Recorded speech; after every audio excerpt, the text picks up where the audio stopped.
नमस्कार दोस्तों, good afternoon. आज हम लोग जो है भारत के भौतिक प्रदेश के बारे में बात करेंगे।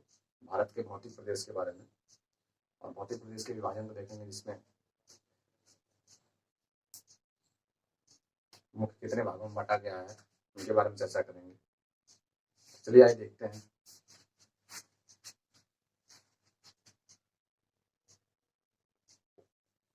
भारत के भौतिक प्रदेश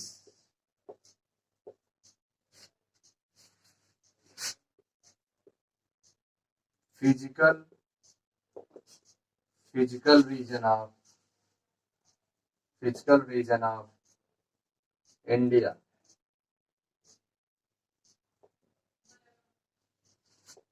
फिजिकल रीजन ऑफ इंडिया को लगभग 5 या 6 भागों में बांटा गया है। 5 या 6 भागों में, कहीं कहीं पे किन्हीं किताबों में 5 और किन्हीं किताबों में 6। तो इसका पहला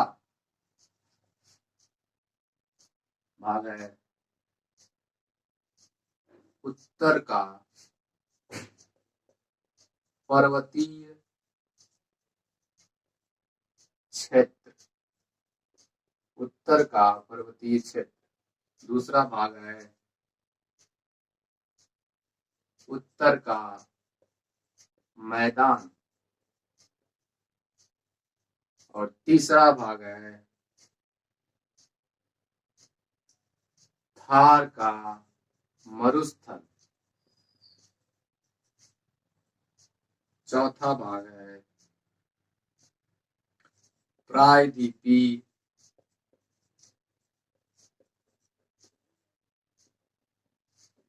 पठार। और पांचवा भाग इसका है समुद्र तटीय मैदान।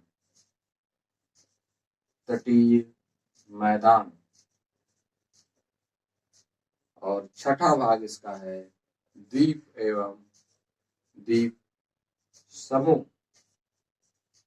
द्वीप एवं द्वीप समूह। उत्तर का पर्वतीय मैदान लगभग 5 लाख वर्ग किलोमीटर में फैला है। कितने? 5 लाख वर्ग km में फैला है। और आपका उत्तर का मैदान 7.5 लाख वर्ग km में फैला है। और थार का मरुस्थल 2.4 या लगभग 2.5 लाख वर्ग किलोमीटर में फैला है। और महाद्वीपीय पठार जो है वो 16 लाख वर्ग किलोमीटर में फैला है। और इसी तरह समुद्र तटीय मैदान जो है ये भी आपका 1 लाख वर्ग किलोमीटर के आसपास फैला है। और द्वीपों द्वीप समूह जानते हैं। और आप देखेंगे इन सभी का योग लगभग 32 लाख 87,263 वर्ग किमी आएगा, जो कि भारत का संपूर्ण क्षेत्रफल है। ठीक है, अब आइए बात कर लेते हैं भारत के उत्तर पर्वतीय क्षेत्र की।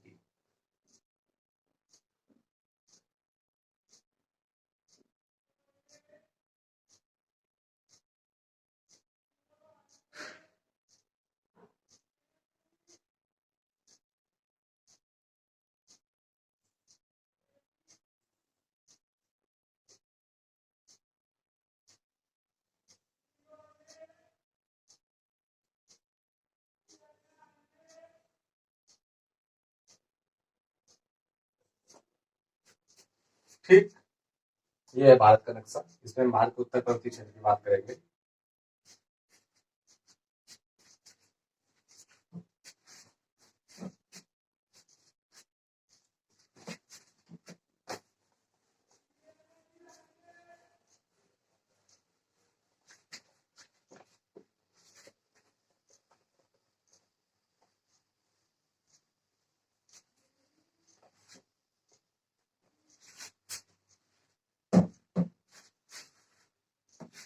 भारत का उत्तर का पर्वतीय क्षेत्र, भारत के उत्तर के पर्वतीय क्षेत्र को हम 3 भागों में बांटकर अध्ययन करेंगे। इसमें पहला भाग है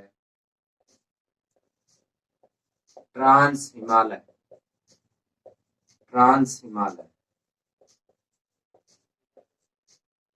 दूसरा भाग है हिमालय। ट्रांस हिमालय का मतलब है हिमालय पार जो पर्वत श्रेणियां है। तीसरा भाग हमारा है पूर्वांचल या पूर्वोत्तर, पूर्वोत्तर का हिमालय, पूर्वोत्तर पर्वत या पूर्वांचल पर्वत श्रेणियां। ट्रांस हिमालय को हम 3 भागों में बांटकर अध्ययन करेंगे। पहला भाग है आपका काराकोरम, दूसरी श्रेणी है इसकी लद्दाख और तीसरी श्रेणी है जास्कर। इसी तरह हिमालय को भी हम 3 भागों में बांटकर अध्ययन करेंगे। पहला है महान हिमालय,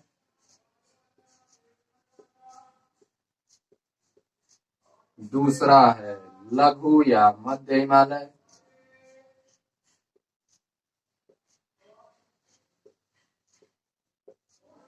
और तीसरा है शिवालिक।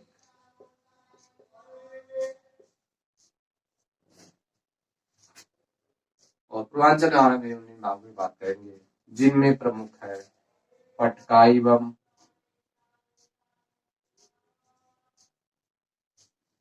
इसके बाद Naga hills, Manipur hills, Mizo hills.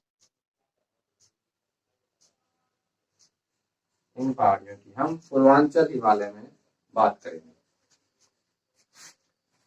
तो इसका आप नोट कर लीजिए। फिर आगे चलते हैं, काराकोरम की बात करते हैं या ट्रांस हिमालय के बारे में कुछ बात कर लेते हैं पहले, उसके बाद काराकोरम के बारे में बात करेंगे।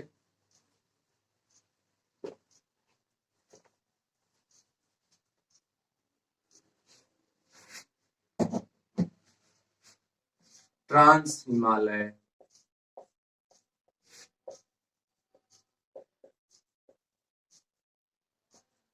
जो है वो हिमालय के पार का क्षेत्र है।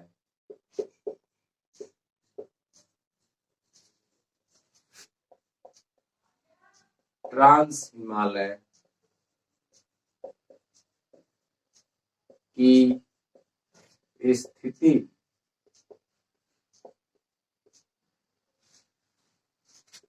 यूरेशियन प्लेट पर है।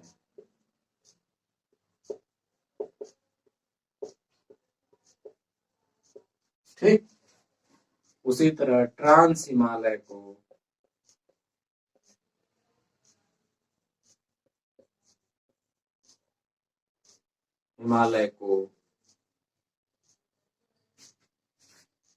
विश्व के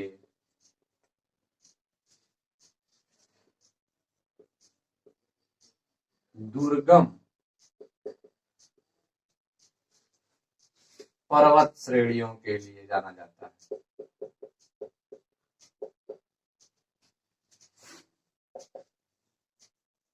लिए जाना जाता है।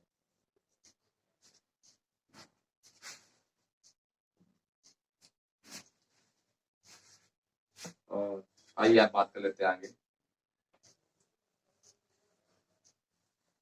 इसके भाग काराकोरम श्रेणी।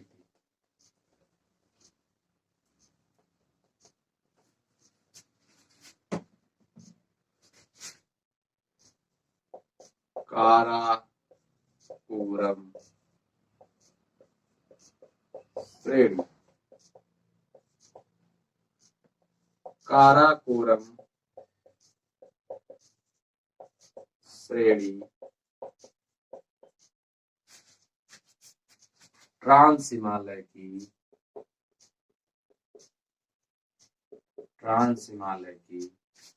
सबसे उत्तर भाग की श्रेणी है।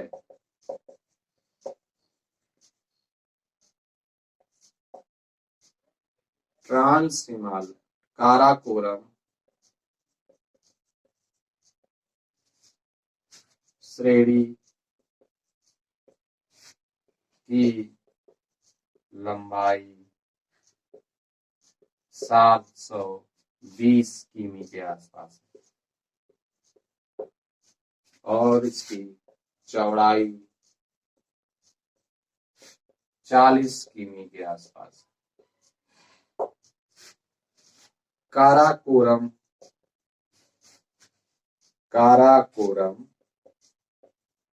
श्रेणी को एक दूसरे नाम से भी जानते हैं जिसे कृष्णगिरी कहते हैं। इसे कृष्णगिरी श्रेणी भी कहते हैं।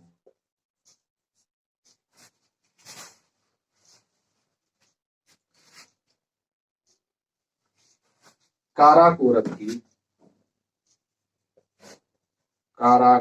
की सबसे ऊंची श्रेणी का नाम K2 या गार्डविन ऑस्ट्रेलिया है।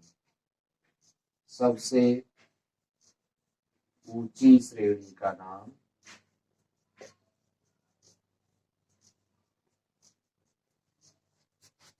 K2 या गार्डविन ऑस्टिन है। इसकी ऊंचाई 8,611 मीटर है। ठीक, यह काराकोरम की सबसे ऊंची श्रेणी चोटी है और साथ ही इसको आप बोल सकते हैं यह भारत की भी सबसे ऊंची चोटी है, किंतु यह पाक और भारत का विवादित क्षेत्र है और यह पाक पर कश्मीर में पड़ती है। इसीलिए क्या होता है कि विवादित क्षेत्र के हिसाब से तो यह भारत की सबसे ऊंची चोटी है, लेकिन निर्विवादित रूप से कंचनजंगा को भारत की सबसे ऊंची चोटी माना जाता है।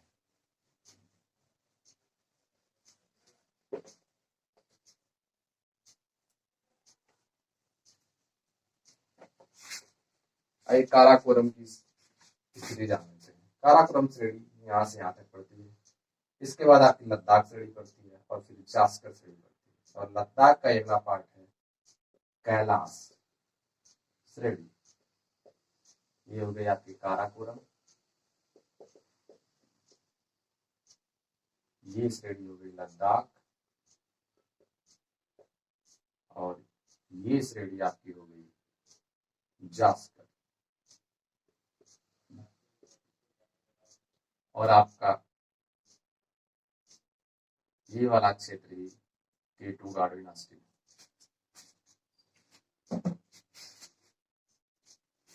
काराकोरम श्रेणी में काराकोरम श्रेणी में ही ध्रुवों को छोड़कर सबसे अधिक या सबसे बड़े ग्लेशियर पाए जाते हैं। इससे बड़े ग्लेशियर केवल ध्रुवों में, उत्तरी और दक्षिणी ध्रुव में इससे बड़े ग्लेशियर पाए जाते हैं। इसके अलावा पृथ्वी पर सबसे बड़े ग्लेशियर जो है ये हिमालय के काराकोरम क्षेत्र में ही पाए जाते हैं।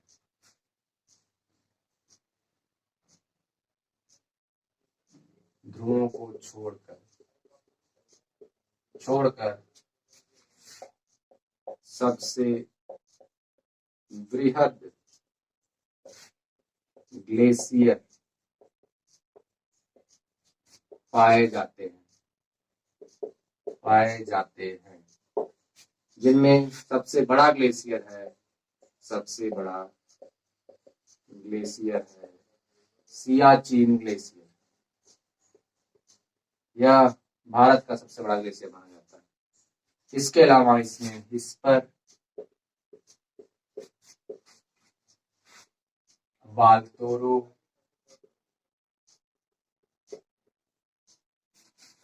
और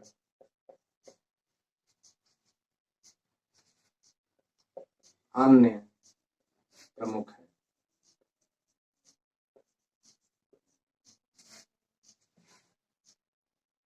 यहाँ आपका काराकोरम श्रेणी समाप्त हुई। अब आगे हम बात करेंगे लद्दाख श्रेणी।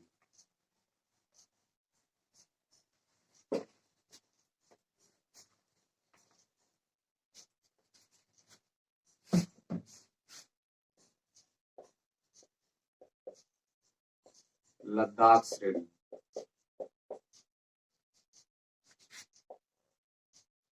लद्दाख श्रेणी की स्थिति काराकोरम के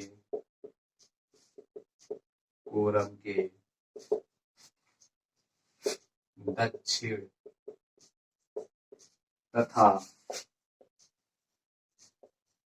जास्कर के उत्तर है, अर्थात यह काराकोरम और जास्कर के बीच में पाई जाती है। लद्दाख श्रेणी की लंबाई 960 या 65 किमी है, और लद्दाख श्रेणी का विस्तृत भाग ही कैलाश श्रेणी है, और कैलाश श्रेणी की सबसे ऊंची चोटी को कैलाश चोटी कहते हैं। आपने सुना होगा कैलाश चोटी पे भगवान शंकर का निवास स्थान माना जाता है, ये वही कैलाश है। लद्दाख की सबसे ऊंची चोटी राकापोसी को माना जाता है। लद्दाख की सबसे ऊंची चोटी राकापोसी है। इसकी ऊंचाई 7,788 किमी। यहां तक आप लोगों ने नोट कर लिया। चलिए आगे बढ़ते हैं।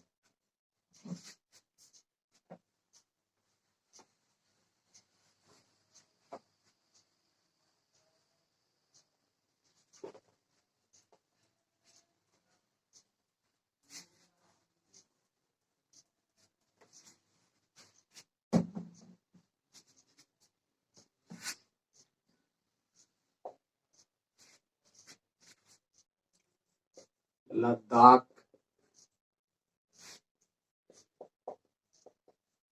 श्रेणी की सबसे ऊंची चोटी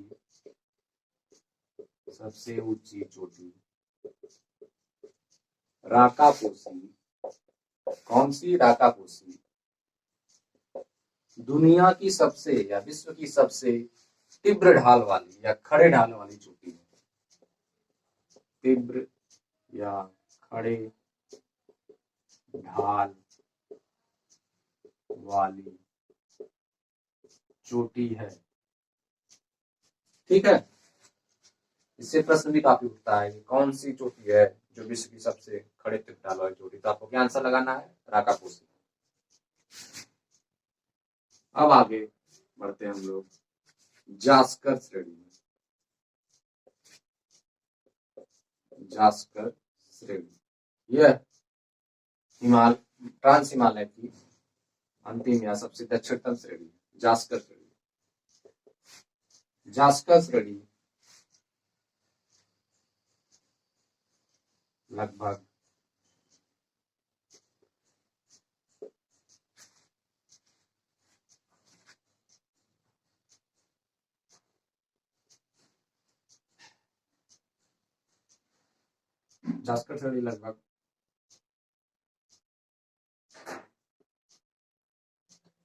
700 किमी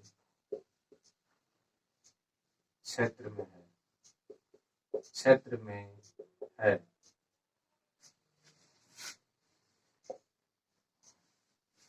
जास्कर श्रेणी की संरचना महान हिमालय, इससे महान हिमालय जो हिमालय का सबसे बृहद और उच्च भाग है, महान हिमालय से मिलती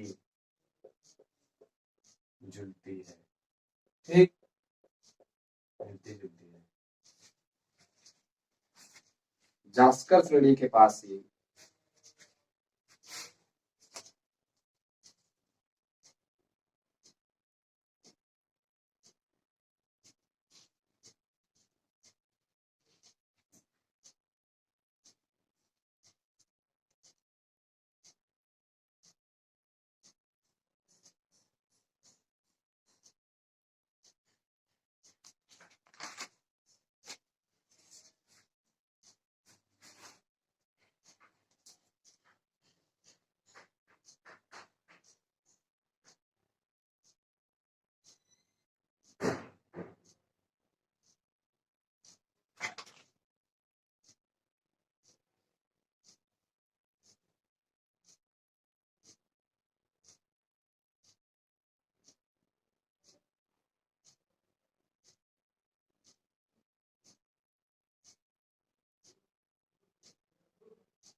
सॉरी एक मिस्टेक हो गया है, जास्कर श्रेणी 300 किमी लंबी है, न कि 700।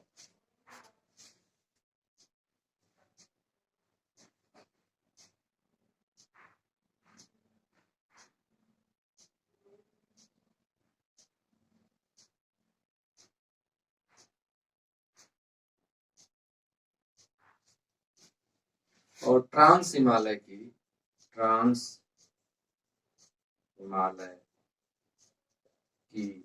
औसत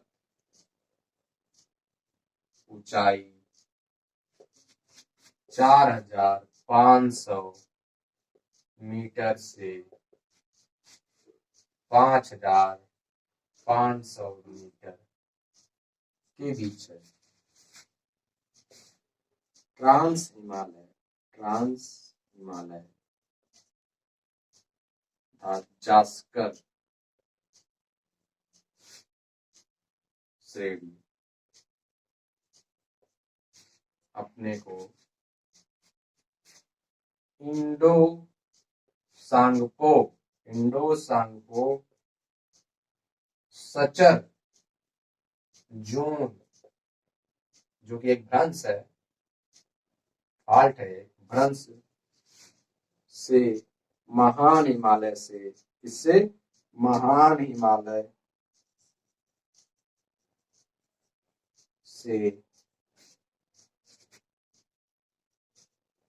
अपने को अलग करती है। यहाँ हमारा ट्रांस हिमालय हो गया समाप्त। अब आ गया महान हिमालय की बात करेंगे।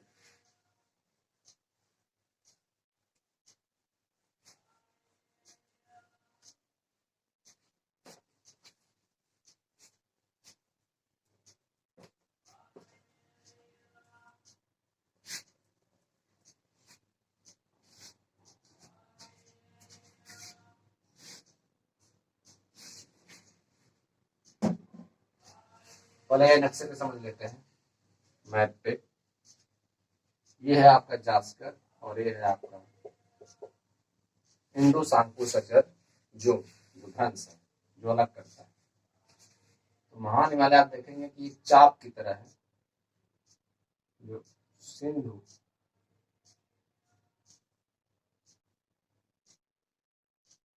नदी के पाकिस्तान में प्रवेश करने से लेकर के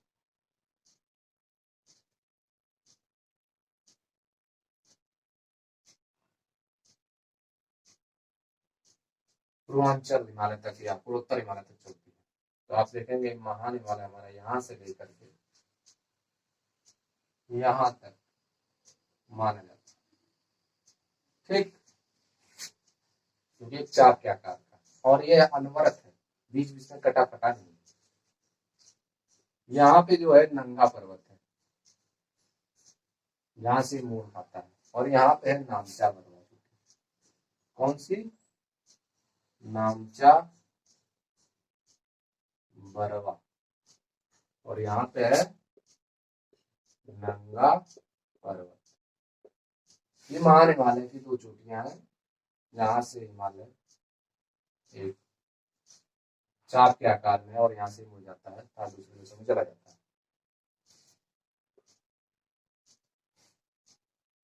और हिमालय की सर्वाधिक ऊंची चोटियां जो है महान हिमालय में या बृहद हिमालय में ही पाई जाती है।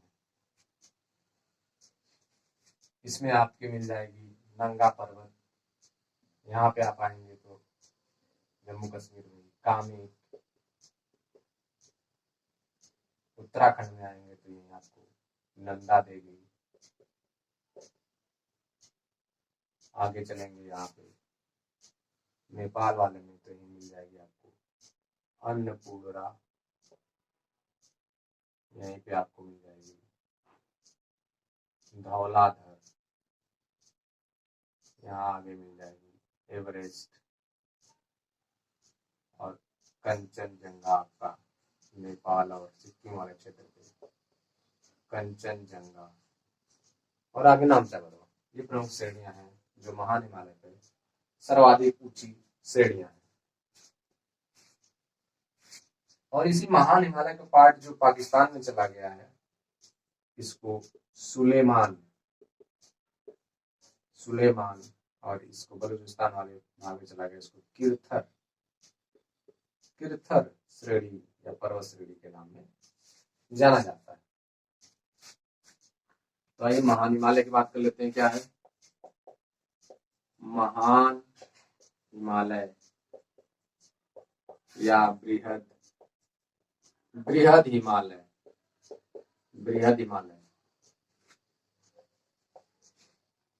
महान हिमालय की औसत ऊंचाई सर्वाधिक है हिमालय में 6000 मीटर। कितना है औसत ऊंचाई? 6000 मीटर। विश्व की सर्वाधिक ऊंची चोटी एवरेस्ट इसी भाग में पाई जाती है। इसमें महान हिमालय में ये प्रश्न पूछ देता है कि हिमालय के किस भाग में विश्व की सर्वाधिक ऊंची चोटी पाई जाती है, तो उसका उत्तर होगा महान या बृहद हिमालय में।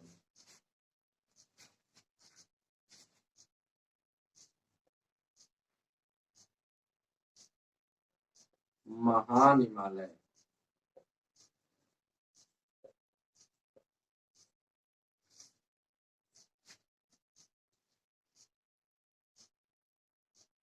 की मध्य घाटियां भी पाई जाती हैं, जिन्हें क्या बोला जाता है? मर्ग या बुग्याल। आपने सुना भी होगा मर्ग या और बुग्याल। ये चारागाह क्षेत्र में घाटियां हैं। इसमें क्या होते हैं कि कुछ जनजातियां जैसे जो कश्मीर में पाई जाती हैं, जैसे बकरावल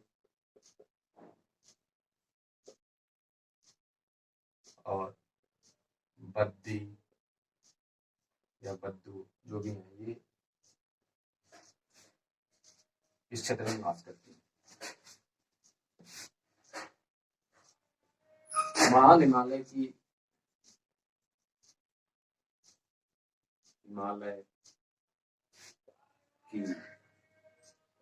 चोटियों कि ऊंचाई के क्रम को हम लोग देख लेते हैं। क्रम, क्योंकि इसका क्रम भी पूछता है कि सर्वाधिक ऊंची चोटी कौन है, उससे कम कौन है, उससे कम, इससे कम, इससे भी पूछता है। तो विक्रम संख्या के आधार पर लिख लेते हैं।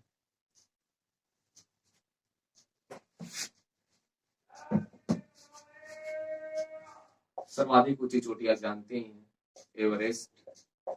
एवरेस्ट 8,848 या कहीं कहीं 8,850 भी लिखा रहता है। ठीक, इसके बाद दूसरी है K2 या गार्डविन आस्टिन। गार्डविन आस्टिन, इसकी ऊंचाई है 8,611। तीसरी सर्वाधिक चोटी है कंचनजंगा। कंचनजंगा,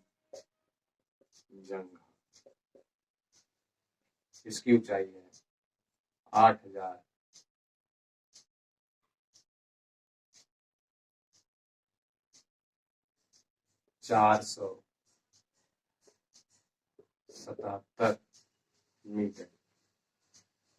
और इसकी ऊंचाई के बारे में तो आपसे नहीं पूछेगा, क्योंकि एवरेस्ट की ऊंचाई के बारे में पूछता है, बाकी नहीं। क्रमबद्ध पूछ सकता है।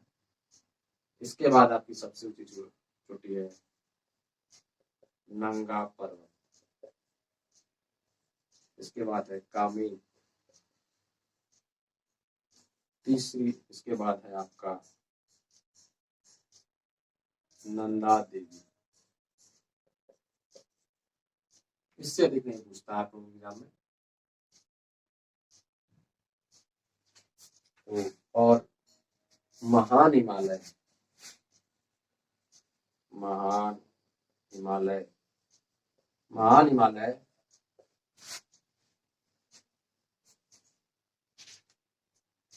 की चौड़ाई 120 से 190 किमी तथा लंबाई जो कि भारत में पड़ती है 3200 किमी है। 3200 किमी के आसपास है। और इसका महत्वपूर्ण फैक्ट एक और है कि महान हिमालय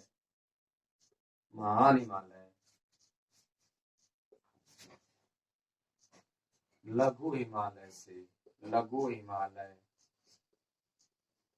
से मेन सेंट्रल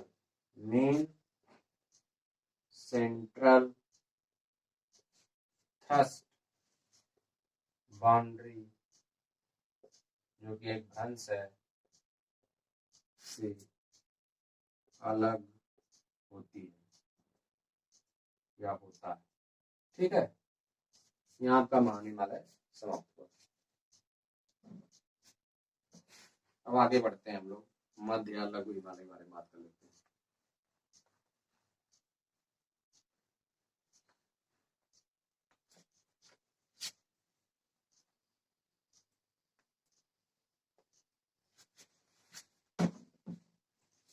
मध्य या लघु हिमालय जो है वो जम्मू से लेकर के छोटी छोटी या कटे भागों में ये दार्जिलिंग तक, कहाँ तक, ये दार्जिलिंग तक दिखाई देता है। कहाँ से, जम्मू से। इसको जम्मू कश्मीर में जम्मू या पंजाब श्रेणी कहते हैं।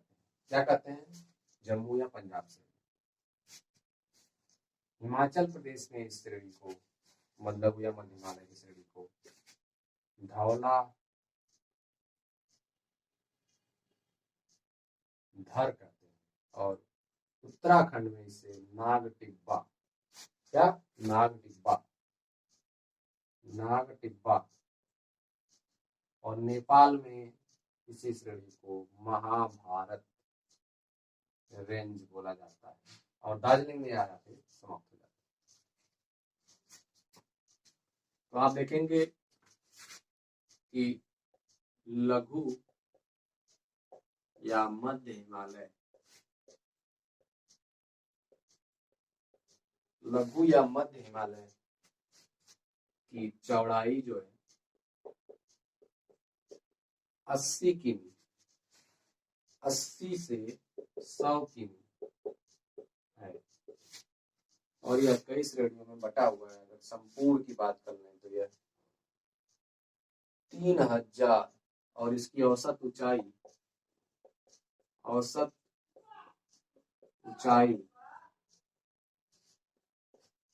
3700 से 4500 मीटर है।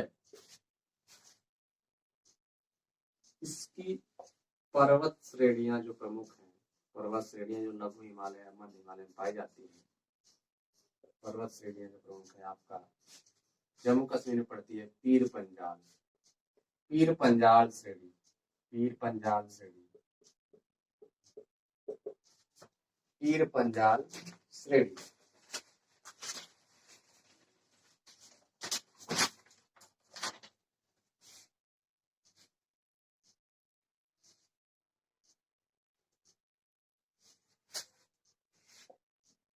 महान या बृहद हिमालय तथा लघु या मध्य, क्या लघु या मध्य हिमालय, मध्य हिमालय के मध्य घाटियां पाई जाती हैं,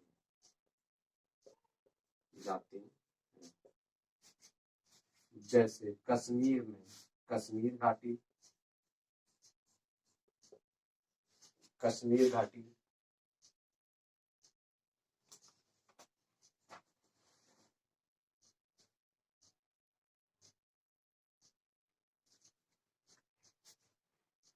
हिमाचल प्रदेश में कुल्लू और स्पीति घाटी, उत्तराखंड में आपका यहीं पे आपका कांगड़ा, कुल्लू, कांगड़ा, शिमला, ये घाटियां पाई जाती हैं।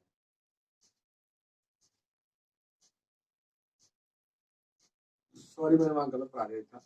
यहाँ पे जो है मर्ग या बुग्याल, इन घाटियों को स्थानीय लैंग्वेज मर्ग या बुग्याल कहा जाता है।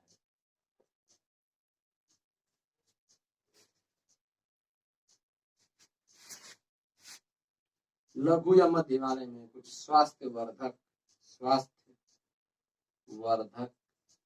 हिल स्टेशन है। कौन से हिल स्टेशन है? स्वास्थ्य वर्धक हिल स्टेशन, जिनमें आपका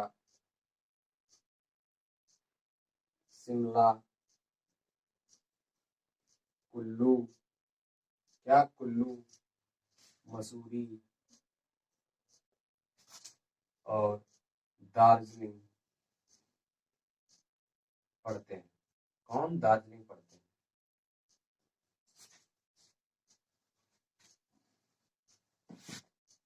यह श्रेणी जो है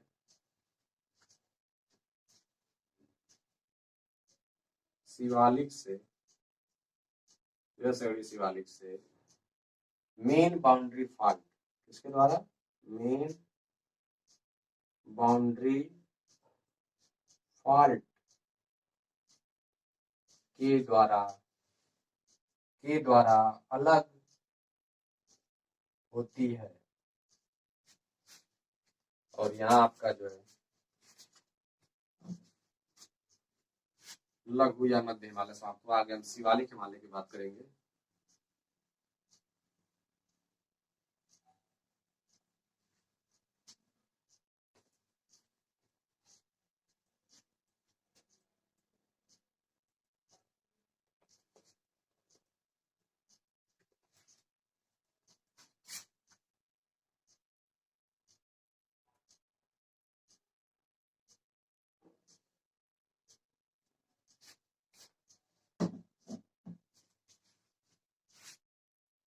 शिवालिक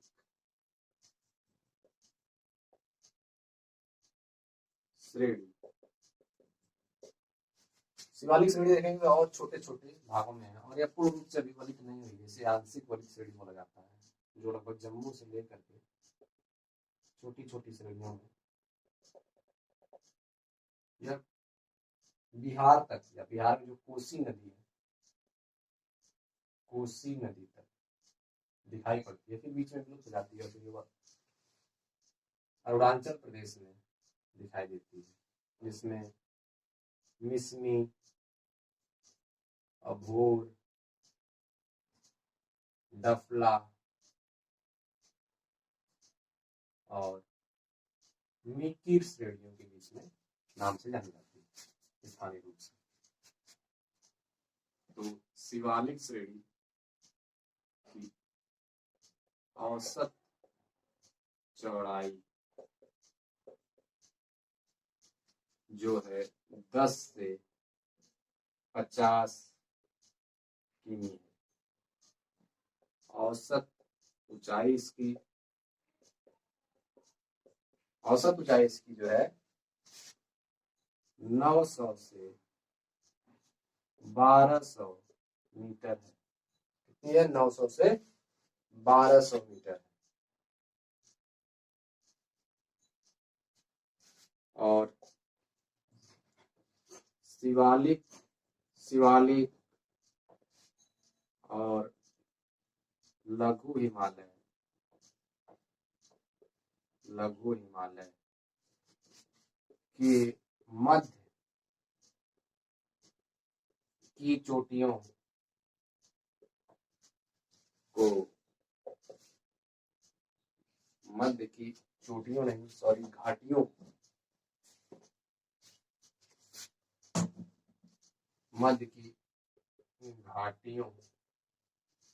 को दून, कहाँ पे दून कहा जाता है?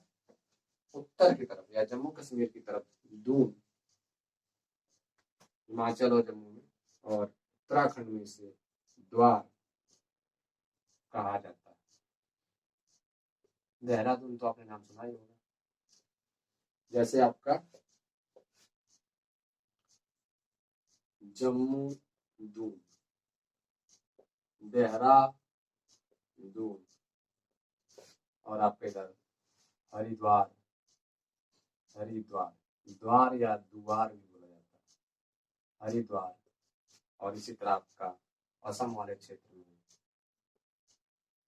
दुआर बोला जाता है, दुआर। ठीक।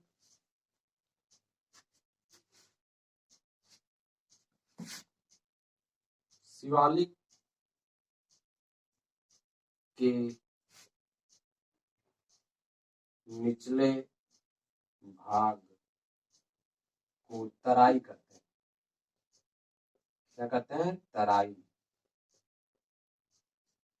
यह एक दलदली क्षेत्र है, दलदली या वनाच्छादित क्षेत्र है। यहाँ नदियां ऊपर आती हैं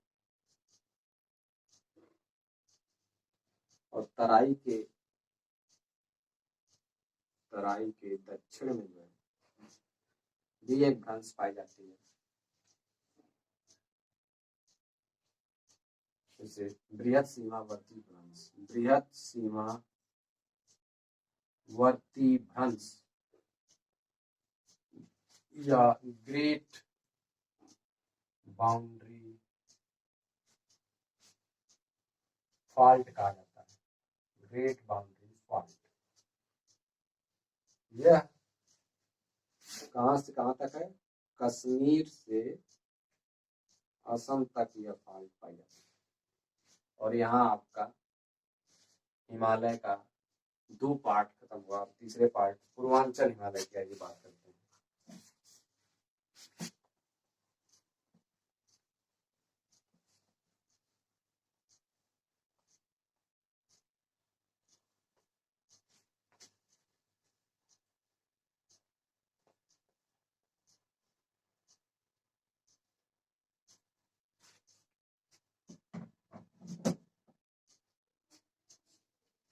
पूर्वांचल पट्टा एवं पट्टा हिल्स।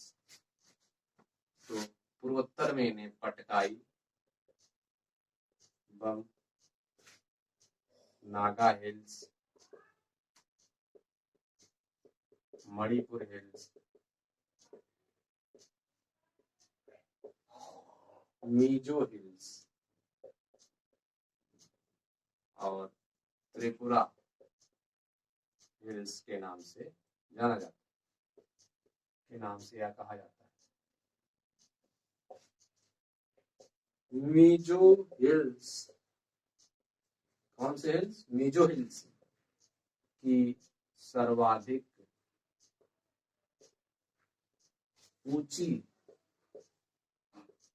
चोटी ब्लू माउंटेन है। कौन है? Blue mountain. इसके बाद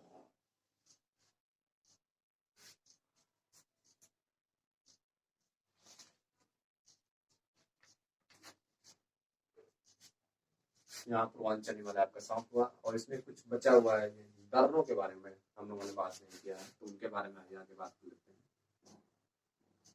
दर्रे,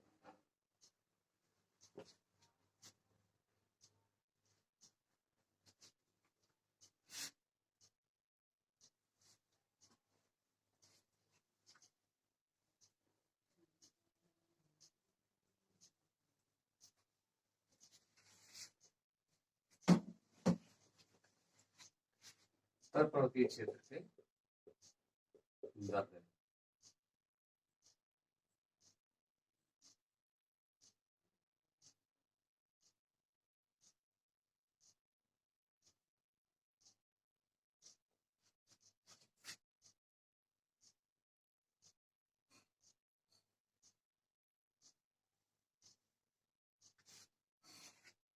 तो आप देखेंगे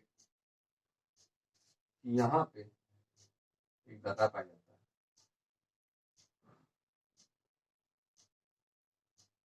जिसे काराकोरम दर्रा कहते हैं। काराकोरम, देखा? काराकोरम दर्रा। इसी के पास यहाँ पे ये कुछ दर्रे पाए जाते हैं, यहाँ पे भी कुछ दर्रे पाए जाते हैं, जिसे गिलगित की तरफ जाता है। ये है कश्मीर, आपका कश्मीर की घाटी। फिर एक इधर भी दर्रा पाया जाता है, फिर आपका एक यहाँ दर्रा पाया जाता है, ठीक। फिर आपका एक यहाँ पे दर्रा पाया जाता है, ये आपका सिपकीला दर्रा है। सिपकीला तिब्बती अर्थ में ला का मतलब दर्रा होता है, सिपकीला। फिर यहीं पे आपको माना, नीति, अन्य दर्रे मिलते हैं। काराकोरम है। फिर ये आपका जो श्रेणी है बारा लाचा, क्या कहते हैं? बारा लाचा दर्रा। ये आपका बुर्ज, ये वाला क्षेत्र जो है आपका, जो गिलगित से कश्मीर को कनेक्ट करता है, इसको बुर्जिल दर्रा कहते हैं। बुर्जिल दर्रा।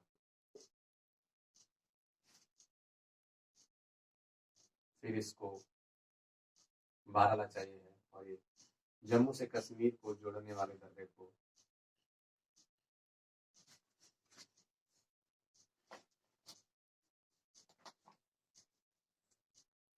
जम्मू और कश्मीर को इसको बनिहाल दर्रा कहा जाता है। बनिहाल दर्रा, ठीक।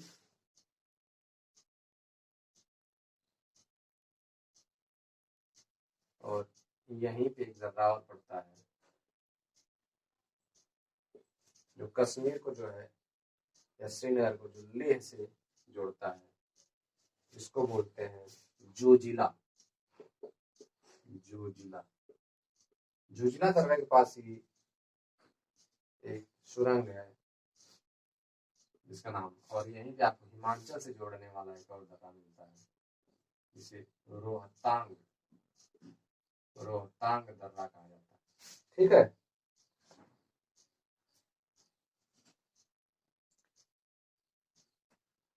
तो आपके सिक्किला और बारालाचा दर्रा जो है आपके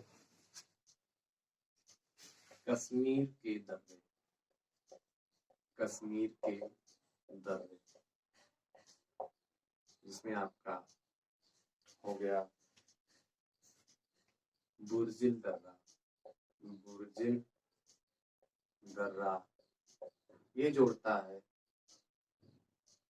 कश्मीर घाटी को गिलगित से, किससे? गिलगित, जो पाक अक्वाइड कश्मीर में। दूसरा है आपका जोजिला, यह कश्मीर घाटी को लेह से जोड़ता है। तीसरा आपका है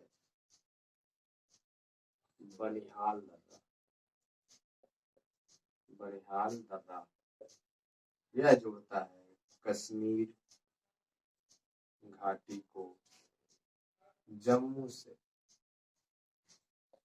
और कश्मीर के दर्रे हैं पीर पंजाल, जो कुलगांव को पीर पंजाल दर्रा, यह जोड़ता है श्रीनगर को,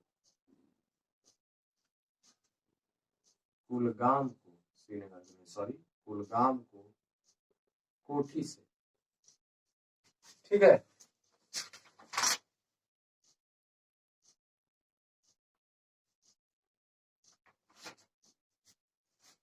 ये तो है कश्मीर के दर्रे। अब आइए हिमाचल के दर्रे देख लेते हैं। हिमाचल प्रदेश के दर्रे, प्रदेश के दर्रे, इसमें आपका बाड़ा लाचा दर्रा, बाड़ा लाचा दर्रा जो है वो मंडी को लेह से जोड़ता है। किससे? मंडी को लेह से।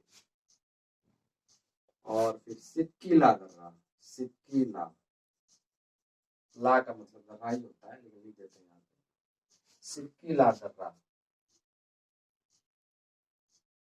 यह शिमला को तिब्बत से जोड़ता है। और इसी दर्रे से सतलज रिवर जो है नदी भारत में प्रवेश करती है। ठीक। अब आइए बात कर लेते हैं उत्तराखंड या कुमाऊं के दर्रे। इसमें आपके प्रमुख दर्रे हैं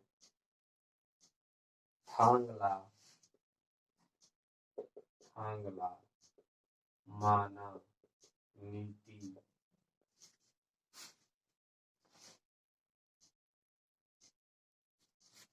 और लिपुलेख। लिपुलेख दर्रे से ही कैलाश यात्रा के लिए इसमें नेपाल विवाद हुआ था। फिर आइए सिक्किम के दर्रे देख लेते हैं। सिक्किम के दर्रे, सिक्किम में दो प्रमुख दर्रे हैं। पहला है आपका नाथुला दर्रा, और दूसरा है जेलेपला चुम्बी घाटी, इसको चुम्बी घाटी को सिक्किम से आभार से जोड़ता है। यह सामरिक महत्व के दृष्टिकोण से महत्वपूर्ण है, सामरिक महत्व दृष्टि से महत्वपूर्ण, और यह नाथुला दर्रा व्यापार की दृष्टि से ज्यादा महत्वपूर्ण है।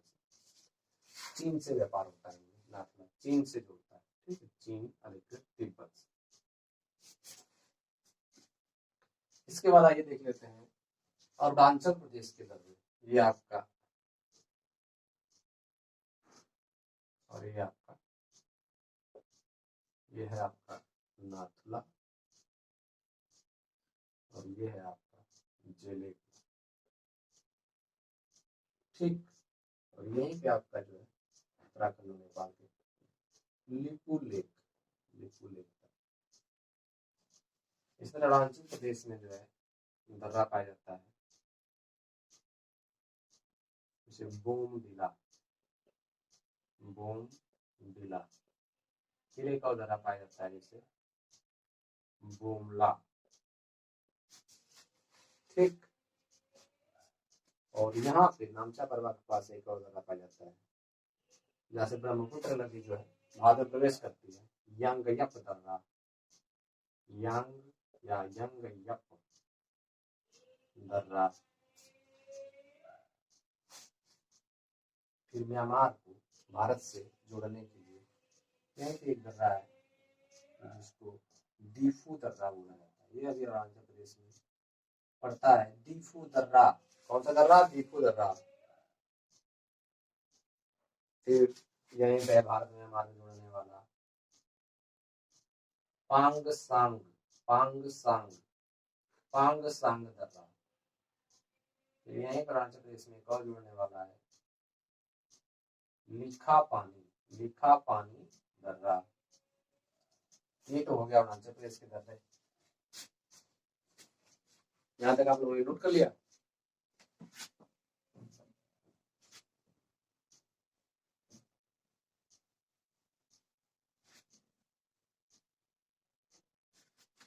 अब आइए देखते हैं नागालैंड, मणिपुर, इसमें इन क्षेत्रों में भी कुछ दर्रे पाए जाते हैं, जिनमें मणिपुर में मणिपुर के दर्रे, जिसमें तुजू दर्रा प्रमुख है। कौन सा? तुजू दर्रा। यह मणिपुर को किससे जोड़ता है? म्यांमार। मणिपुर को म्यांमार से जोड़ता है, मणिपुर को म्यांमार, तुजू दर्रा। और यही आप देखेंगे पश्चिमी घाट में भी कुछ दर्रे पाए जाते हैं, उनकी भी थोड़ी सी चर्चा कर लेते हैं। यहाँ पे पश्चिमी घाट की दर्रे, जिसमें आपका थाल घाट, भोर घाट और पाल घाट, इन दर्रों की चर्चा हम जब प्रायद्वीपीय भारत पढ़ाएंगे आपको तब करेंगे, ठीक। इसके अलावा हिमालय के जो है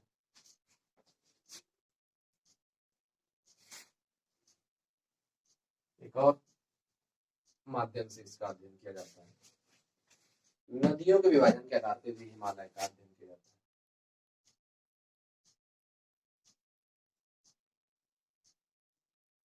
ठीक।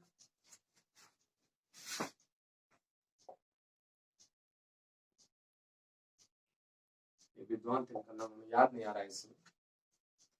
उन्होंने जो है नदियों के आधार पर हिमालय को कई भागों में बांटा था। जैसे यहाँ पे आप देखेंगे सिंध एक गाज बनाता है, सिंध से लेकर सतलज तक को उन्होंने कश्मीर या पंजाब हिमालय का नाम दिया, पंजाब हिमालय, ठीक। यहाँ से लेके काली रिवर पड़ती है यहाँ पे, यह सतलुज,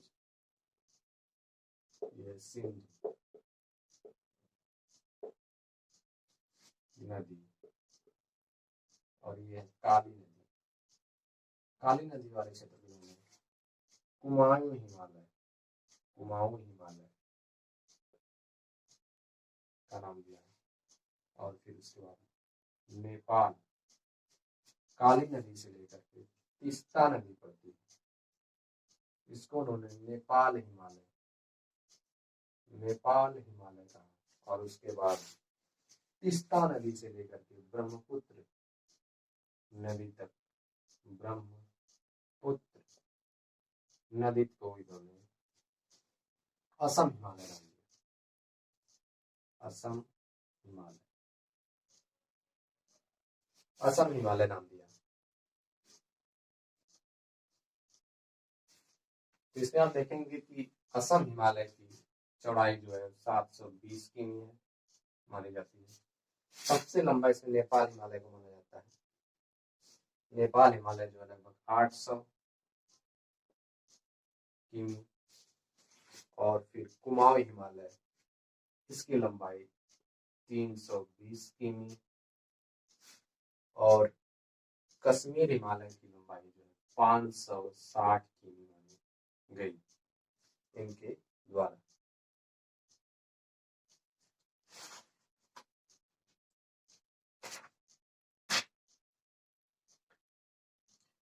तो यहाँ आपका हिमालय कंप्लीट हुआ, और इसके बाद उत्तर भारत के मैदान की पढ़ाई करेंगे जो कि कल करेंगे। तो ठीक है, आप लोग अच्छे रहे और मन लगाकर पढ़ें।